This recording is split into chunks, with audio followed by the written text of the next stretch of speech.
ఒక అడవిలో ఒక గాడిద ఉండేది. అది చాలా తెలివైనది. ఆ గాడిద ఒక అందమైన ఇల్లు కట్టుకుంది. అది చూసి అందరూ అబ్బా, ఎంత ముచ్చటగా ఉంది ఈ ఇల్లు. అని మెచ్చుకునేవారు. ఆ అడవిలో ఒక పులి ఉండేది. అది చాలా క్రూరంగా ఉండేది. దాని పేరు చెప్తే చాలు అడవిలోని జంతువులన్నీ భయంతో గజగజ వణికిపోయేవి. జంతువులను భయపెట్టి అవి సంపాదించుకున్నవి ఆ పులి బలవంతంగా గుంజుకునేది. పులి ఒకరోజు అడవిలో తిరుగుతూ ఉంటే గాడిద కట్టుకున్న ఇల్లు కనబడింది. అరే, ఈ ఇల్లు భలే ఉందే. ఇంతవరకు ఎంత అందమైన ఇంటిని నేను చూడలేదే అనుకుంటూ లోపలికి వచ్చింది. లోపలున్న గాడిదని చూసి, ఏ గాడిదా, ఈ ఇల్లు నాకు ఎంతగానో నచ్చేసింది. నువ్వు వెంటనే ఖాళీ చెయ్యి.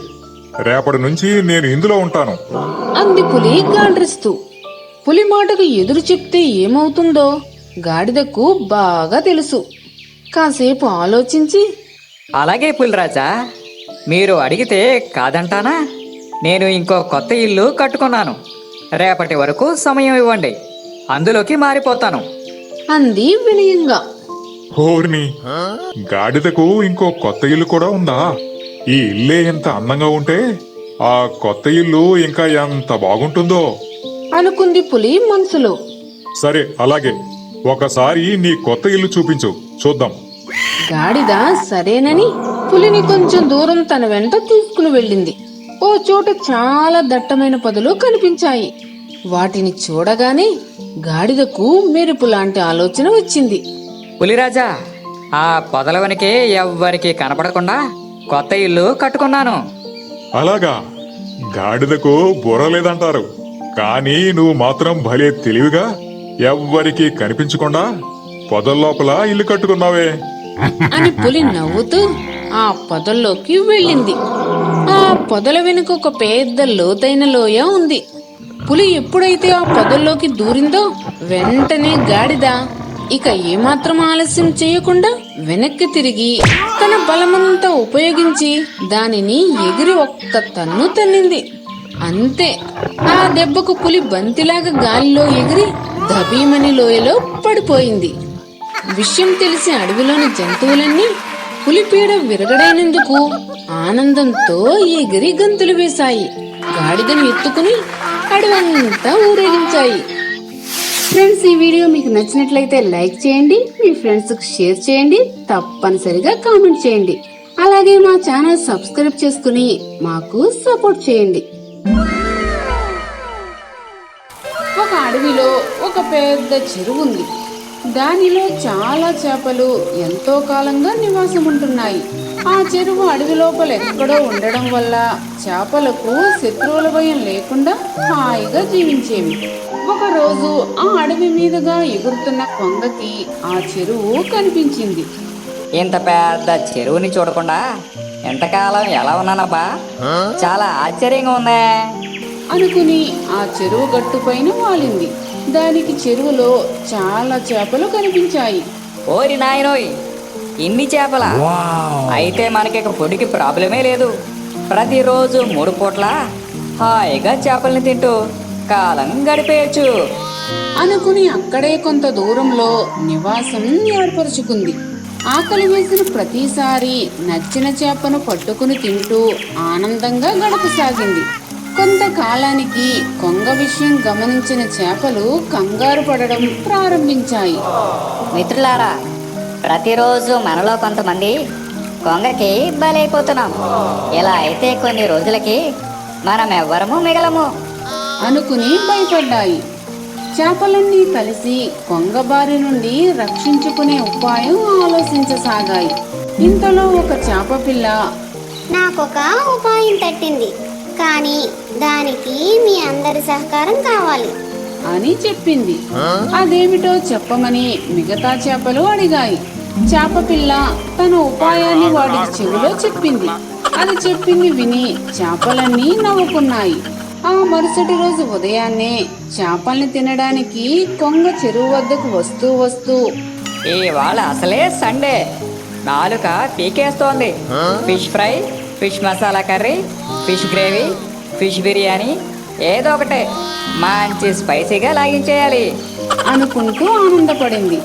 కాని చెరువులో చేపలన్నీ తేలుతూ కనిపించడం చూసి అది ఆశ్చర్యపోయింది. అరే ఏమైంది?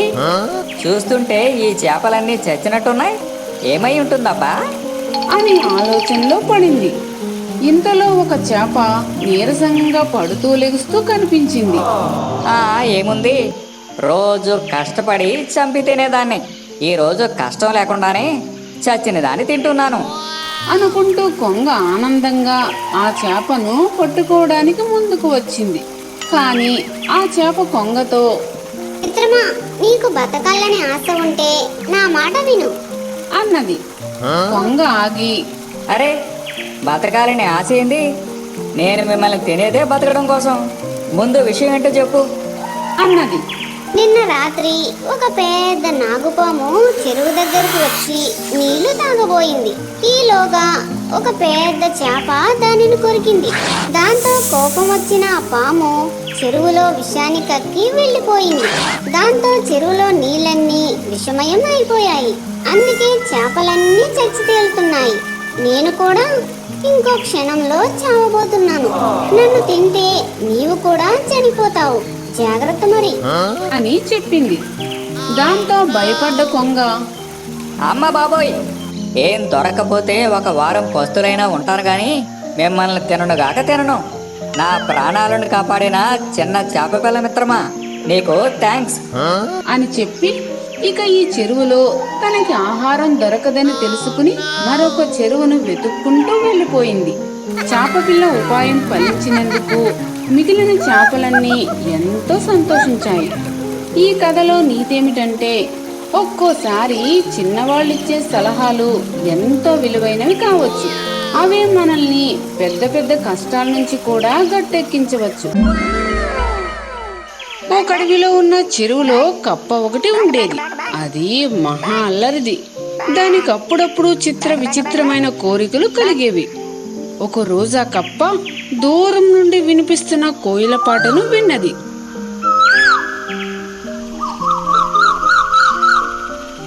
ఆహా, మధురమైన గొంతు అంటే కోయిలమ్మదే. దాని పాటను వింటుంటే చెప్పలేనంత ఆనందం కలుగుతుంది. అందుకే ఈ అడవిలోని ప్రతి జంతువు పక్షి దాని పాటకే ఫిదా అయిపోతారు. ఆ వెంటనే ఆ కప్పకి కోయిలలా పాటలు పాడాలని ఆశ కలిగింది. మరి పాడాలంటే సంగీతం రావాలి కదా. మరునాడే వెతుక్కుంటూ కోయిల ఉండే చోటుకు వెళ్ళింది. ఓ కోయిలమ్మ, నీ పాట అదుర్సు.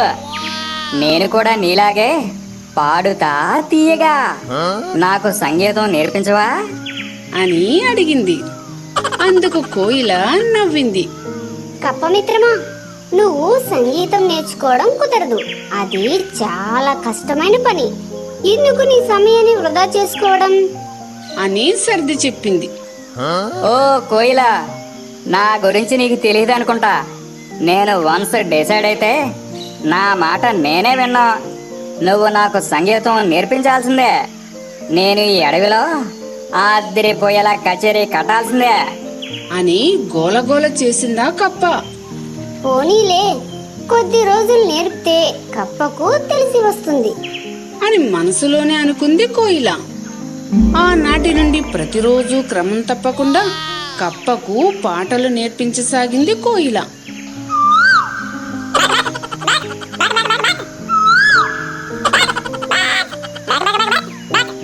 అలా చాలా రోజులు గడిచాయి. ఎన్ని రోజులు గడిచినా కప్పకు పాట పాడడం రాలేదు. ఈలోగా మామిడి చెట్లు పూతకు వచ్చాయి. మామి చిగురు తిన్న కోయిల పాట పాడబోయింది. కాని కోయిల కూ అని పాడబోతే బెకబెక అనే శబ్దం వచ్చింది.